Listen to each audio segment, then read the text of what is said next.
Yan. Punta naman ako doon sa ano. Malinis na guys, oh. Kita na yung mga sili. Ayan. Yan. Ito yung mga sili nakasurvive. Nakasurvive sila nung tag-init. Yan. Yan. Pag nagbunga guys, pera na yan guys. Kakabili na ako ng ulam. Kakabigay na ako pamasahe ng anak ko na nag-aaral sa bayan. Yan. Pamasahe na yung anak ko sa school. Guys. Yan. Yan. Nagbubunga na yan guys. Pag nagbunga na yan, makinabang na ako guys. Yan yung mga bunga ng pagpapagal ko guys. Kaya, ito yung mga saging ko oh. Lalaki, galing DNR yan. Ito naman yung ano ko, nakasurvive yan nung tag-init. Yan. Ang dami naman namatay, dami na survive. Kaya, kailangan lang natin na ano, magtiyaga. Hindi naman lahat mamamatay. May nabubuhay din guys. Kailangan lang na maintain lang natin yung kalinisan ng tanim natin. Yan ang dapat gagawin natin. Tayo mga farmers, kailangan matyaga. Ito mga tanim ko nung isang taon. Ayan. Mga tanim ko nung isang taon yan. Ngayon naman,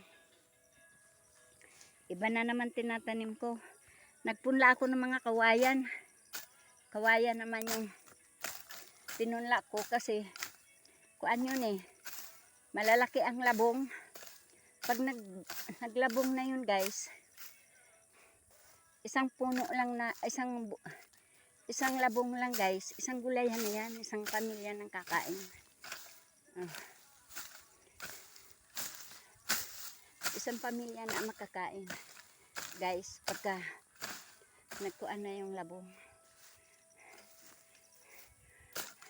Malaki kasi yung ano no, nilabong. Bigay ng taga DNR guys. Kaya salamat din sa mga gobyerno ng DNR kasi nagbigay din sila ng mga pamunla namin. Nga napadami ko yung kuan. Napadami ko yung tawag nito kawayan na may labong na malalaki. Kaya kinakalat ko rin ngayon para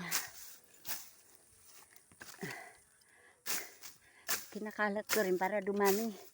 Pag tinda mo ng labong sa bayan, makaisang sako ka lang guys.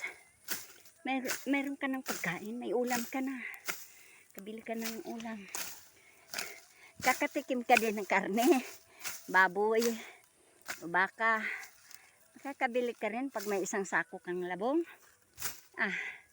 Kung ayaw mo nang kumain ng puro labong, pagbili mo ng makabili ka rin ng karne. Ganun lang yan. Ang buhay, palit-palit lang ba? Hindi naman, kung taga-bukid tayo, hindi ka na makapag-ulam na masarap. Depende lang yun sa'yo. Kung masipag ka, hindi ka rin gugutumin. Masipag ka, matyaga, hindi ka magugutom guys. Kaya kailangan mo lang maging masipag.